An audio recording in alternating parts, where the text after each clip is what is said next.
You please listen to this. Your unique selling point is your aroma. Every food item has a unique aroma. Onions have an aroma. Garlic has an aroma. Plantain has an aroma. But guess what? Do you know that aromas don't come out until they pass through heat? Every human being, every corporation has a unique selling point. When you pass through the heat of life, whether the heat of passion, intensity, trials, tribulations, afflictions, persecutions, when you pass through that, your aroma, your unique selling point naturally comes out. Naturally comes out.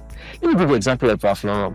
You see, Ralph Lauren was working as an employee at Brooks Brothers, and he had this great idea for ties. And they didn't even think much of his idea. They didn't think it was going to be successful. Those days, ties were very fat. Ties were very large, big ties.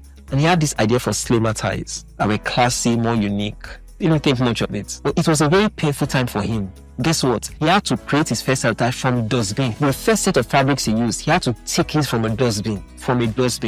And he created ties. So he went through a very painful process in his life. And let me tell you something, anytime a painful process comes through your life, it's an invitation for the uniqueness to further come out, for you to create not just a unique selling point, but a compelling unique selling point. And that's why you should never run away from trials, afflictions, persecutions, painful times, obstacles. Never, because it only works to bring out your unique selling point. Your unique selling point is your aroma. That thing that makes you unique. And that's one good way you bring out your unique selling point. Let me give you an example. I know of this chef that wanted to come out with a very amazing recipe. And you know what he did? He took himself through that intense process. He said, I'm going to experiment with 500 different ingredients. I will make 500 different permutations. I know of a super producer who did the same thing. He said, I'm going to try to experiment with 500 different sounds. And he came out with a unique selling point.